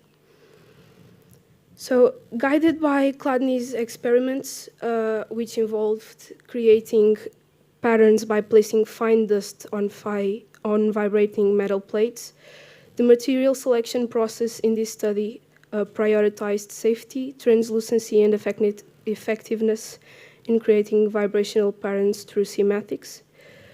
Two distinct materials were tested, 2 millimeter square-shaped opal polycarbonate plate and the synthetic skin membrane commonly used in drum crafting. Various substances, including rice grains, black desert sand, and beach sand, were systematically spread over these surfaces during testing. 3 experiments were conducted, aiming to produce well-defined patterns through sound frequencies to enhance cognitive stimulation. In experiment 1, we utilized a synthetic drum skin, rice grains, and a Casio VL-tone synthesizer to generate vibrational patterns. This synthesizer produced a range of sounds from low to high frequencies transmitted through a speaker strategically placed within the drum to induce sympathetic vibrations in the membrane. Rice grains were then scattered onto the drum surface, and despite the varied movements, the experiment did not achieve its objective, as the heavy and irregular rice grains failed to form patterns reminiscent of Chladni's observations. In experiment 2, we employed the same setup, but replaced the rice with black desert sand, fine dark-colored sand commonly used for decorative purposes or in reptile terrariums. Contrary to rice grains, this desert sand arranged itself in several distinct shapes, such as ellipses and divided parts, whenever sound was being produced. Despite the potential for creating defined shapes, the experiment faced challenges in achieving an even distribution of sand and demonstrated impractically for use due to safety reasons. And despite demonstrating optimal weight and structure, this black desert sand had a silica compound in its composition, posing a risk of harm to human skin upon contact. For this reason, the intended objective remained unaccomplished in experiment 2. Experiment 3, we explored alternative materials following an unsuccessful attempt with the synthetic drum skin, rice grains, and desert sand. We tested a 2 millimeters opal polycarbonate plate in combination with beach sand using an online tone generator to induce vibrations through pure frequencies. Repurposing an old bass guitar amplifier, we built a structure by cutting plywood panels and affixing a speaker. Okay. Upon producing sound, the polycarbonate plate instantly created well-defined patterns resembling those observed by Chladni in his experiments. The material's translucency was also tested by applying colored light underneath the plate. In conclusion, this experiment surpassed prior attempts, establishing its superiority and confirming its appropriateness for the project. So we can conclude that these two materials are optimal for their translucency, rigidity, and ability to generate well-defined patterns. Additionally, the product aims to enhance cognition through multisensory stimuli, prioritizing user safety. This suggests that material selection is a critical step in developing products, especially for people with intellectual disabilities, because there are a variety of factors that have to be taken into account. That's why co-creation with the target audience is so important for refining the product in this project. We actually ended up developing a first prototype, which contains the structure developed in the experiment 3. We also utilized the remaining amplifier to create the product's interface. This is just the first prototype. It hasn't been tested yet. But we need to test it, not only with the target audience, but also with experts in the design field who will provide valuable input for the refinement and improvement of this product. Despite not having been formally tested, it was possible to raise some questions that will need to be addressed in the future, such as expanding multisensory experiences by incorporating additional variables, refining factors including addressing potential discomfort caused by the pure sound of frequencies, collaborating with more associations, stakeholders, and specialists is essential for gaining further insights and resources. The objective is to make the product more affordable for broader accessibility, and testing with diverse audience groups such as elderly and children is crucial for tailoring the product to different needs and reaching a wider target audience. We hope that this project helps laying the groundwork for future advancements in multisensory products, aiming to significantly enhance cognition and overall quality of life for adults with intellectual disabilities. Thank you. Wow.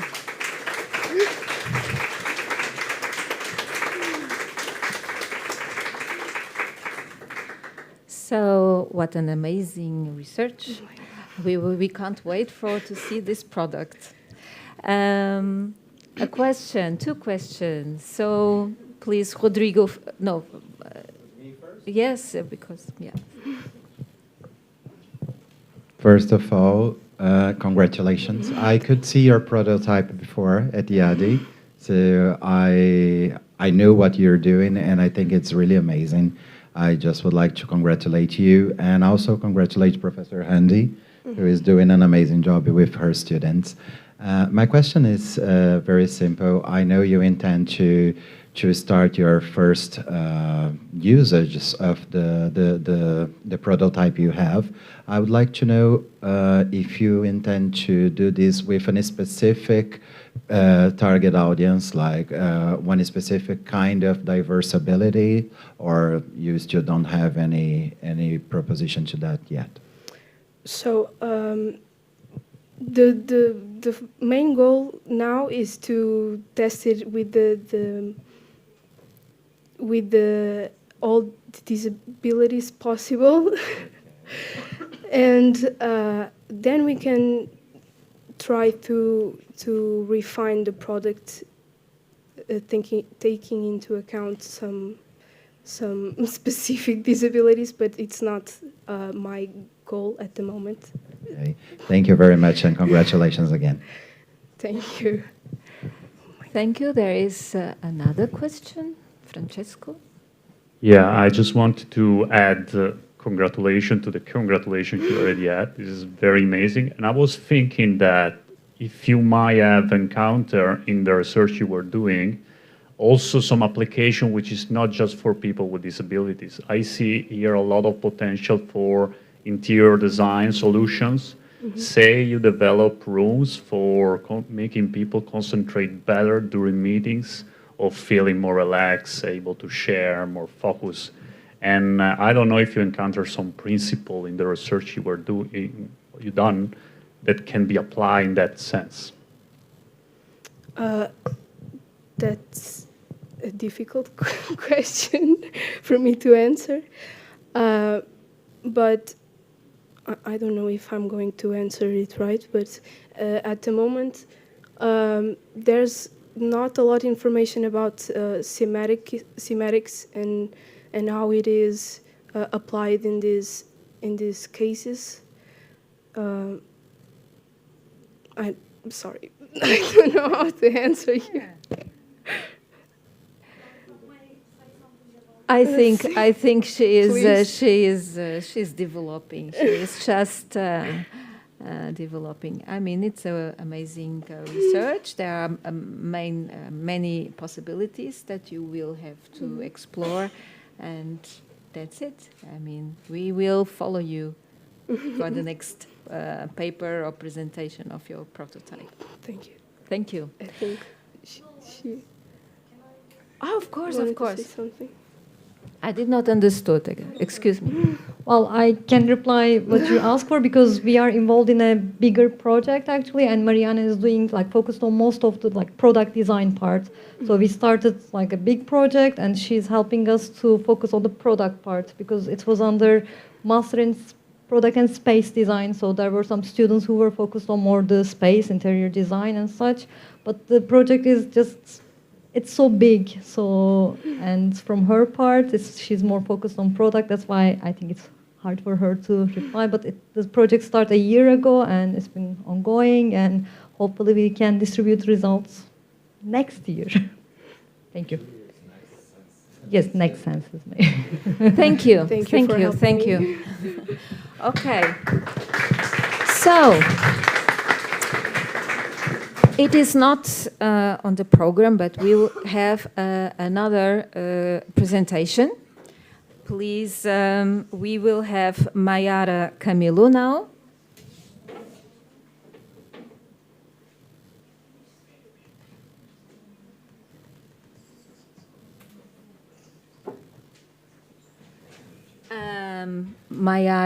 Mayara will talk about the methodology that was born in design and today is the basis for the development of entrepreneurship in Santa Catarina, Brazil. So please, let's know about this. Thank you for the Welcome. opportunity.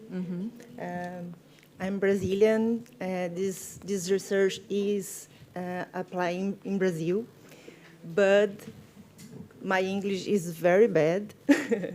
Então eu vou falar em português, mas existem English on slides to help us. Pero el inglés va a ayudarnos. Esse estudo, então, faz parte do meu pós-doutorado. Meu orientador é o professor Luiz Salomão, que está conosco. Ele se baseia na análise de uma metodologia elaborada no Logo, é o laboratório da Universidade Federal de The methodology that was born in designing today in the basis for the development of entrepreneurship in Santa Catarina, Brazil. This study is a methodology that has been being practiced by different people in the academia, like Dr. Mayara Camilo's business postdoctorate.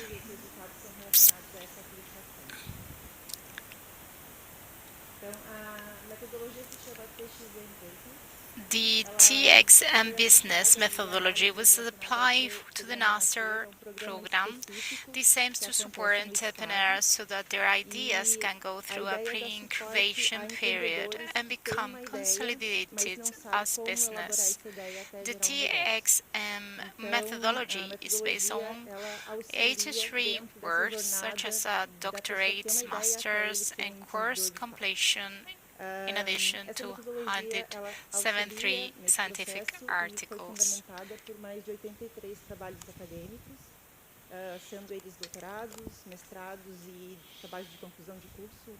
O meu doutorado, inclusive, está nessa lista. E, além de, até agora, 173 artigos científicos. Então, ela é uma metodologia que já tem um certo repertório acadêmico.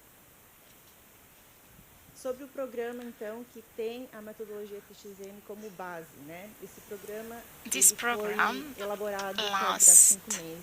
5 months is going to expected to last 5 months. This methodology, TXM, combine it's theoretical, combined with mentoring workshops, workshops that are online, mentoring on remote mentoring workshops that are both online and on-site, and lectures. The choice of areas for calls for ideas are linked to innovation centers of the state of Santa Catarina in Brazil.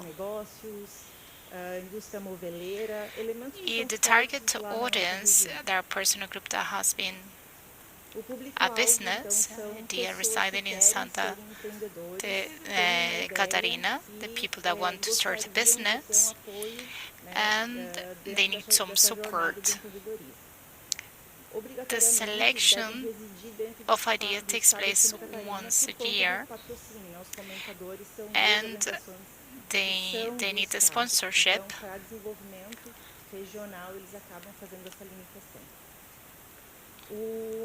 A seleção acontece uma vez por ano, é via edital. O edital é lançado na plataforma do Sebrae, que is launched digitally by different methods. Dentro da construção da comunicação, então and it's held passadas pela gente, a gente faz algumas through identification of different universities, innovation pools, entrepreneurs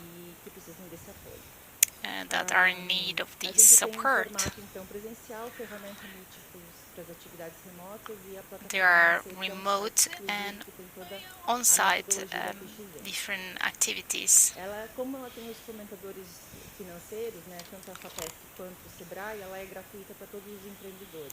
Isso é justamente para abrir a porta e não deixar a questão financeira ser um empecilho para que as pessoas possam participar. Ela nesse ano se encontra na 4ª edição, então ela já teve It's in the 4th edition.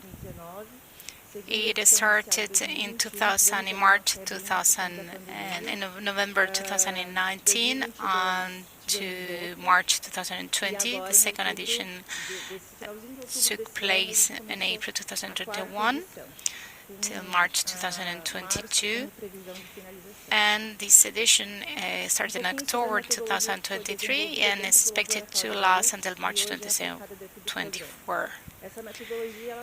The methodology is divided in 3 major stages: think, experience, and manage.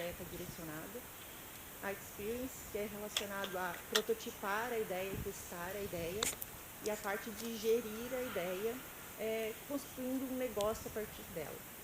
Com a parte jurídica, a parte financeira também toda constituída, né? The steps of methodology aims at benchmarking, finds the different goals, and funds different products, different thematics, themes, and we provide with several monitoring and also some different tools. Define product definition. Everything is being monitored by the program. mais apoio, né? Mais tangibilidade. Porque geralmente as metodologias elas são teóricas e as ferramentas acabam ajudando a gente a tangibilizar elas. A plataforma, então, onde os empreendedores The têm Netzer acesso app e eles platform devem is an preencher online 100% environment programa. developed for Ela access tanto by pode ser acessada pelo participants. notebook quanto pelo celular. A gente sabe que o celular hoje é dos The structure apoios of the mais platform responds to the frequentes, né, que a structure of gente the tem methodology no celular that hoje, I've already então explained. não poderia ficar de fora. E dentro dessa plataforma, então, tem toda a metodologia para que o And empreendedor within possa this estar methodology, consultando e preenchendo. Cada uma dessas etapas da we have the metodologia tem uma different porcentagem de layout preenchimento. and Então, that are enquanto present o empreendedor on vai the preenchendo, online platform. ele vai But it is cumprindo the a first stage porcentagem thing. necessária para Second one, chegar ao 100%. experience. E And também existe uma managing pontuação. Esse as the last step. 4.275 que tem embaixo é uma pontuação ranqueada, gamificada dentro da plataforma. A cada 750 pontos, o empreendedor ganha uma mentoria extra. Ele começa o programa com 8 mentorias, mas cada 750 pontos ele ganha uma mentoria a mais. E essa mentoria a mais ela pode ser escolhida pelo próprio empreendedor. Então ele vê qual a área que está com mais deficiência. Cada uma dessas etapas, então, tem Each of these as ferramentas, como citadas. Dentro dessas ferramentas tem os vídeos, os e-books in this e of o these material steps, de apoio ao different mentor. tools are O mentor provided. vai entrar nessa plataforma, vai ver o que o empreendedor já preencheu ou não e vai poder dar apoio descrito, né? Tem um campo para ele escrever em cima de cada atividade que o empreendedor fez. Então, como é que a gente forma, né, esses empreendedores? A gente separa eles em grupos de 20 We divided empreendedores. different Cada entrepreneurs in grupo de groups of 20 empreendedores, 20 na verdade não são 20 projects, empreendedores, né, and são each 20 group ideias is managed by e a cada ideia pode ter coordinator. até 5 pessoas. Então, eu acho que eu confundo vocês falando de 20 empreendedores, na verdade são 20 ideias, 20 negócios, né? E essas 20 ideias, elas são coordenadas por uma pessoa, que é o coordenador da turma. The role que of this acompanha do começo ao coordinator fim da is jornada do to empreendedor. promote Esse lectures, coordenador ele vai to estar select auxiliando na promoção das mentors, palestras, to hold ajudando na face-to-face seleção meetings, dos and mentores. to Hoje em fully dia na support plataforma a gente tem mais de from 900 beginning mentores to end. inscritos. Todos eles são voluntários e dispõem de horas It's a de platform forma that had voluntária também. 200 Eles estão no mundo todo. volunteers, Inclusive, vocês podem também ser nossos mentores. and we provide everything for them. Existem encontros presenciais para fomentar There are networking, on-site porque os encontros encounters, presenciais online são essenciais meetings, dessa jornada do empreendedorismo. and remote O empreendedor meetings. muitas vezes é uma pessoa que está insegura em cima das suas decisões. Então, o encontro presencial auxilia, é como se fosse uma terapia coletiva, né? Vendo onde cada um Those está com problema, o que pode ser face-to-face auxiliado meetings um ao are outro. very E às vezes useful, a própria solução do where produto está dentro do próprio grupo. entrepreneur Então, is tem alguém, not por exemplo, so que tem uma empresa confident de and he contabilidade has ou de doubts software de regarding contabilidade que pode accounts estar or auxiliando regarding a fase accountancy contábil or de todo mundo. wherever the problem is. We provide records of Aqui algumas face-to-face fotos que meetings. são desse Nascer 4. Então, só para exemplificar, alguns encontros remotos e alguns encontros presenciais. Essas turmas iniciaram esse ano. É a turma, eu vou falar algumas cidades de Santa Catarina, que é onde eu tenho maior contato. São José, Araranguá e Florianópolis. E essas turmas, então, são de pessoas que gostariam de ser empreendedores. Cada um deles. O programa finaliza com um pitch. Eles devem fazer um pitch. The program ends with a final pitch. It's evaluation time for 4 minutes, and each company presents itself to an evaluation. The assessment panel members are part of the Santa Catarina Brazil Innovation Ecosystem. Alguns dados para vocês verem a extensão desse programa até então. A primeira edição Some teve data. 31 turmas, The first program had 329 projetos inscritos e 31 atingiu 619 empreendedores. classes, Desses, 329 projects, through chegaram até o final. 214 A projects gente made to the formalizou pitch. 88 empresas.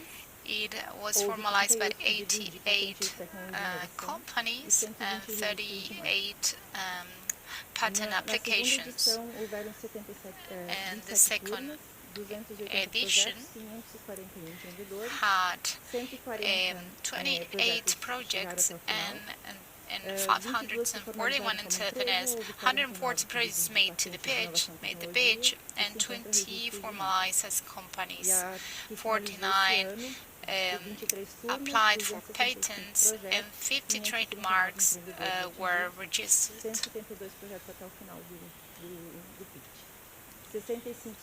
And we see also the results for the third edition. We can see that 172 projects made the pitch, 65 formalized as companies, and patents and registration are now under analysis. And the results from the fourth edition that started in October, we have 18 classes and 360 projects are being analyzed and studied, and it will finish. It will be ongoing progress and progress done until March 2024.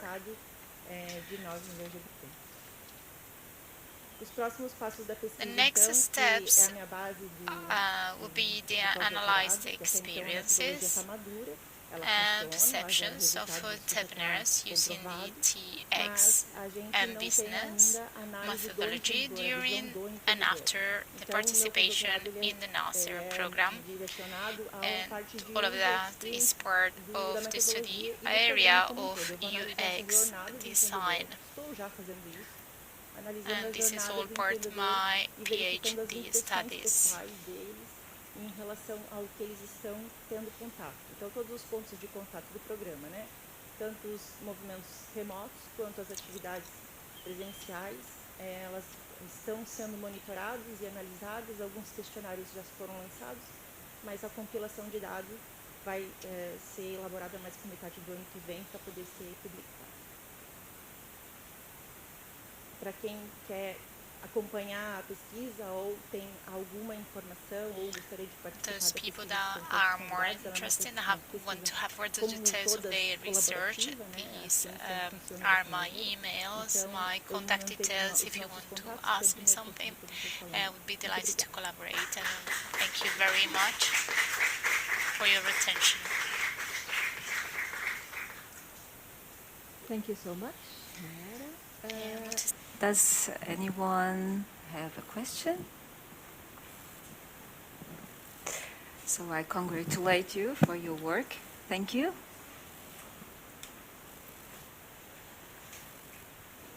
Well, I suppose we are finishing the session. Please. Juan. Paula, muchas gracias, Mayara. No sé dónde estás, ahí va. Mientras estabais aquí durante la tarde, bueno, sabéis que se está celebrando un seminario y un encuentro internacional de arte y tecnología en dos espacios distintos. Are being held, in two different spaces. I think these 2 days have been very intense, with very complex topic. I think it has been a complicated and a hard task to every one of us, for every one of you, for organizers, and for all the people that are part of this conference family. To say all this information beyond the contents that we have shared, the knowledge that we have shared, is going to be part of a publication. The conference ends tomorrow. Will be finished tomorrow, but all the publications will be part, not only part of the different papers, publications. There will be designs, a publication that will be designs for different magazines, diseños, but at 1:30, that allows you to go for a walk in Muelle Uno in the harbor, and at 4:30 there will be a visit of Pompidou Center, and at 4:30 also there will be a visit of Picasso's birthplace. On Saturday there will be some guided tours to the Russian museums. We have some places left if you're interested. And if you just decided in the last moment, you go to the Pompidou and you just try to join